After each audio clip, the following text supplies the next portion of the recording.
familiar with the Wachowski sisters, the first thing that comes to mind is probably the Matrix franchise, which is definitely their most popular and well-known franchise. But it might surprise you to learn that none of the Matrix movies are either their top, their lowest, or their most mid-rated film. In this episode of Tops and Flops, I watched 3 different Wachowski movies to get a better feel for their director's style. So the Wachowskis have directed 7 movies together, and I only included the movies that they both directed. Their highest critic rating on Rotten Tomatoes is an 87% for this movie Bound, which is a spicy heist movie with lesbian love and mobsters and Ralphie from The Sopranos. Their lowest rated film got a 27% from critics. It was Jupiter Ascending.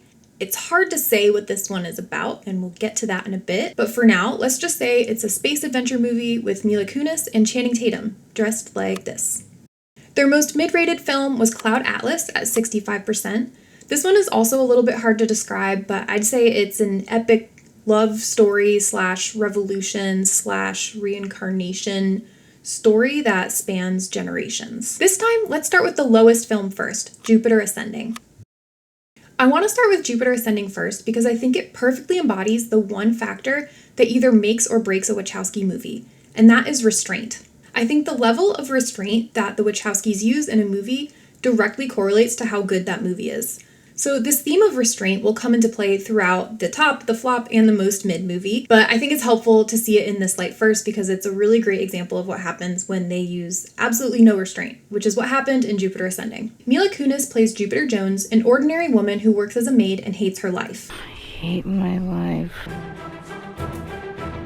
But everything changes when she discovers that she's the genetic heir to a powerful intergalactic dynasty. She is the reincarnation of the queen of this dynasty that includes Earth and many other planets, which means that she is the owner of Earth and responsible for its fate. But the current royal line wants to capture and or kill her to maintain control over Earth's resources, so she enlists the help of the genetically engineered hunter who originally came for her, Cain, and falls in love with him. Sounds stupid, you say?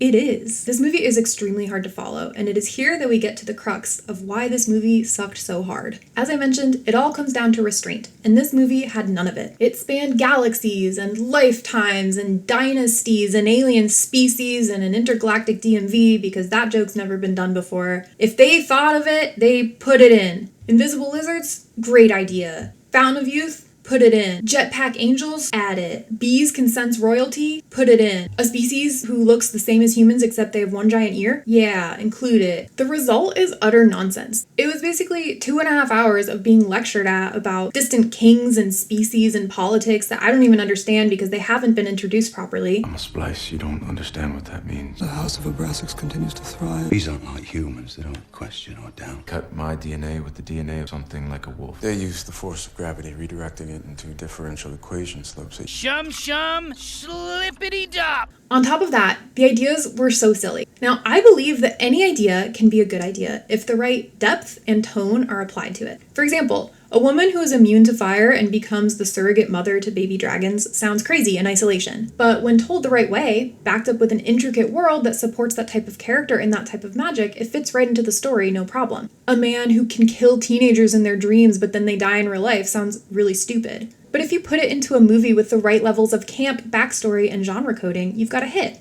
This movie did none of that. Its world building was all breadth and no depth, so there were all these ideas, but none of them made any sense. Are you saying your people killed the dinosaurs? Everything felt like exposition because it had to be, because nothing was naturally woven into this world because this world wasn't fully fleshed out. In addition, this movie was really tonally schizophrenic. In some scenes, you have like this intergalactic royalty with Eddie Redmayne being a whispery villain. Bring her to me. In other scenes, you have Mila Kunis doing this like rom-com style, I hate my life bit.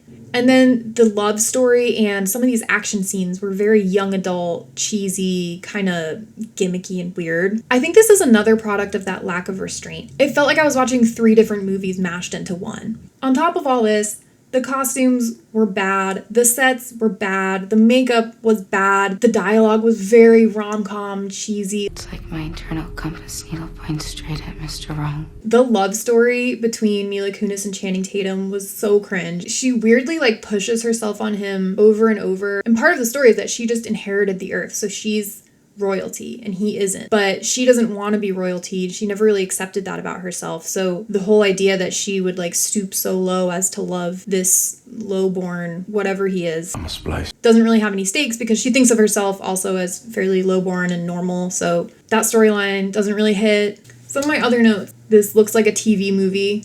It did. Please call me Jupe. Yeah.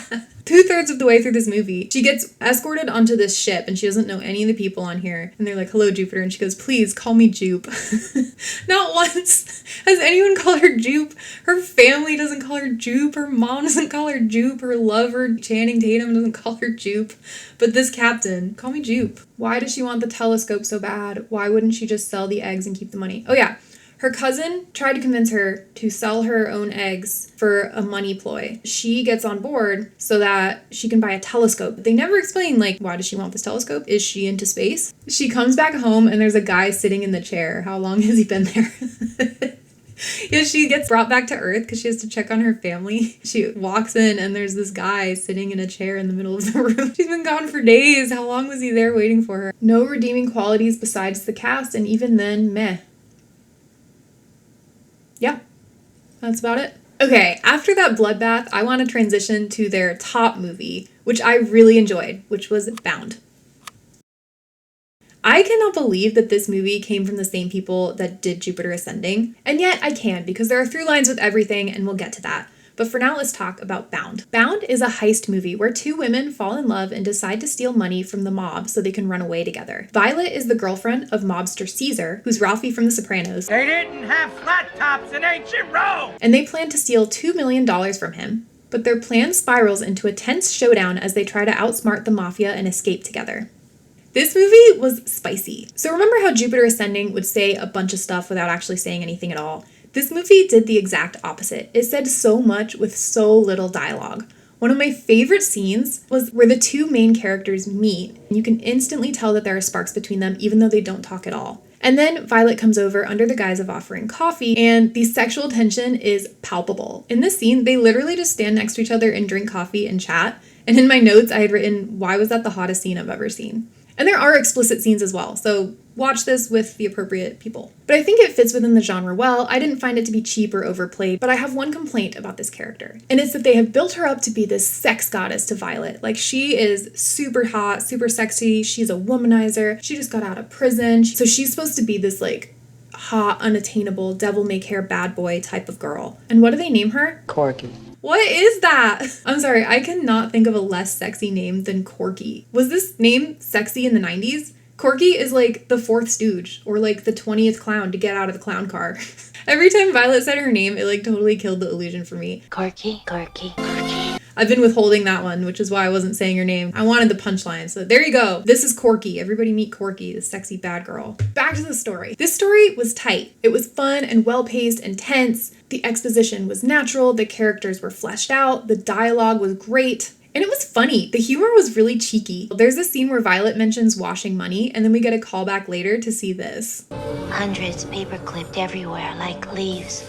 Like, so stupid, but they just play into it and it works. Also, the visuals in this movie were awesome. The color palette felt very intentional and very restrained. Coming back to that idea of restraint. It was very reminiscent to me of The Godfather, which I think probably played a pretty inspirational role for this movie. It was very rich and deep. This color palette made it really moody and kind of noir-esque. They were also very intentional with their use of space and blocking and composition. Like in this same shot, you notice that they only take up about 1/2 of the screen to show how close they're choosing to be in a very large room. I think restraint played a huge role in why this movie was so good. The story was narrow and focused, and that allowed them to play with depth. There was depth to the characters, there was depth to their relationships, and the plot was really fleshed out. They played with comedy and they got it really right. They took their time with the tension and the world building, and the result was that it made such a fun watch. It was engaging and cohesive and tense and just really cool. This movie was really noir-coded, kind of everywhere but in the color palette itself, in Violet's styling,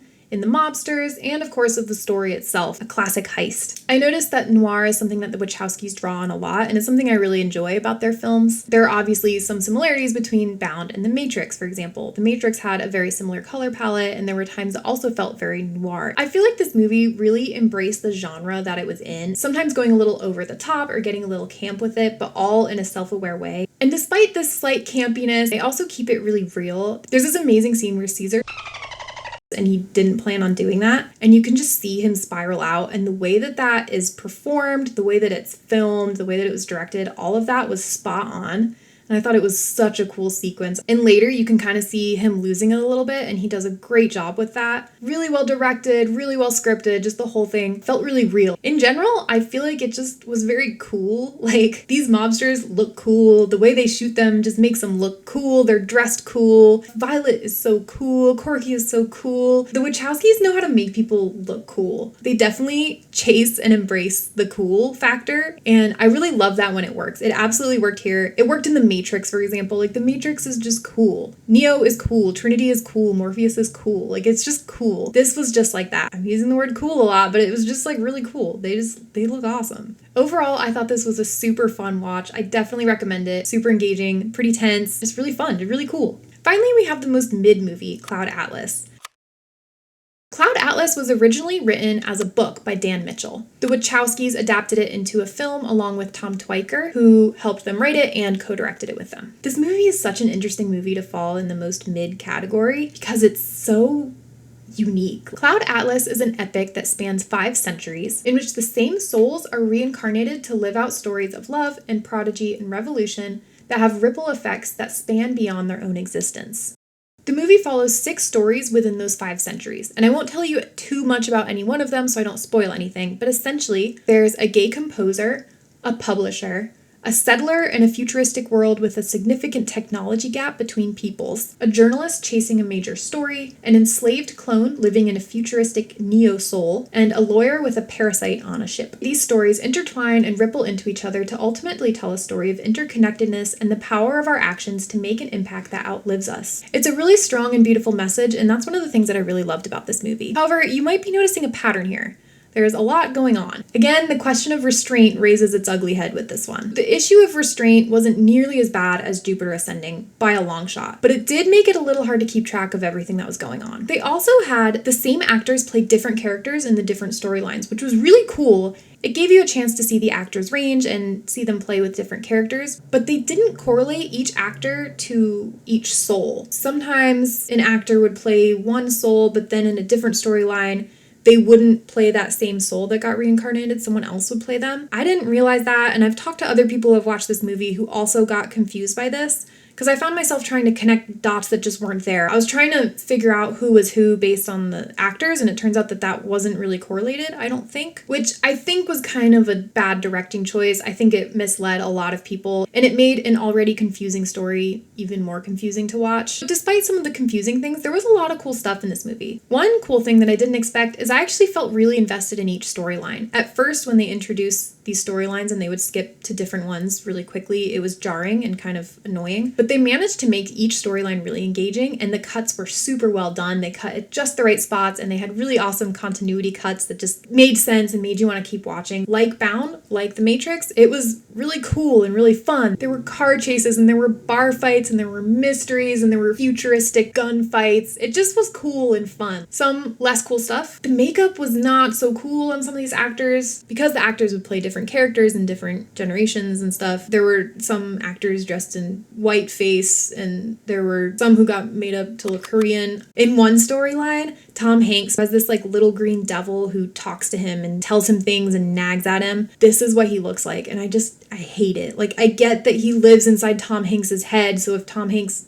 imagines him this way, he could look this way, but I don't think anybody's imagining anybody to look like they just got bad face paint at a carnival. So in the book, the settlers in this futuristic world have this different dialect, and the movie used it, which I thought was a cool choice. It's a little hard to understand, so I recommend subtitles, but with the subtitles, it was pretty easy to follow. Oldens got the smart. Kind of like Jupiter Ascending, there were some tonal shifts that had me sort of confused. Like, this movie in general was pretty serious, it was pretty grandiose, but then there was this one storyline where this guy gets stuck in an old folks home and he breaks out of it. and they go really funny, kind of lighthearted comedy with it. It was funny. I did find myself laughing, but I also found myself wondering if I was still watching the same movie. Overall, because there were so many storylines, I feel like there were some loose ends and some confusing parts. I think it was like a huge undertaking to tell a story like this. I think it's really cool that they tried it, and I don't know how they could have done any better. I almost wonder if this is a story that lends itself to film at all, since it was a book first. However, it did feel super unique and really interesting. I really liked seeing the actors' range playing these different characters. It's a little hard to say what to attribute to the directors and what to attribute to the writer of the book. There also was a third director in the mix, Tom Twyker, so I don't know exactly who contributed what, but overall it was grandiose. It had a lot of feeling in it. It really did commit to what it was trying to do. They tried something new, and even though they may not have gotten it perfectly right, I appreciate that they tried something new in a world where we are just cycling the same IP over and over again. I just don't feel like I've seen much like this before, and for that reason, I really enjoyed watching it, and I would still recommend it, even though it wasn't like a perfect 10 in terms of execution. So overall, who are the Wachowskis as directors? What does this say about them? So at first, it can be hard to identify through lines when you have some low lows and some high highs that seem so different. But as I think through it, I think there really are some through lines here. One commonality amongst all these movies and others of the Wachowskis that I've seen is just the cool factor. The Wachowskis love cool. They like to make cool characters, they like to do cool fight scenes, make cool sets and cool worlds. They generally seem to dabble in sci-fi action type stuff. And they also really seem to pull from noir. I feel like I saw that in a lot of their movies. Along the same lines, they tend to go grandiose. These movies were generally pretty big. One of them spanned centuries. So I think that brings us back to this idea of restraint. The Wachowskis have a lot of ideas, and a lot of great ideas. And I think when they apply the right amount of restraint to those ideas, you get magic. You get The Matrix, you get Bound. So if I had one piece of advice to give to the Wachowski sisters, who definitely are not watching this tiny YouTube video, I would say that if you have a story that you feel could work as it is, and then you get the urge to add in an alien with a giant ear, or bees that can sense royalty, maybe just leave it out. Maybe just walk away. I think the magic lies in all of the great ideas that they have, and then the restraint to just narrow in on a few of them. Thank you guys so much for watching this episode of Tops and Flops. I absolutely love doing these. I learn so much about the directors every time. But of course, I am no expert. I just like talking about movies. So if you like content like this, please like and subscribe. I'll definitely be doing more of these, and I'll see you next time.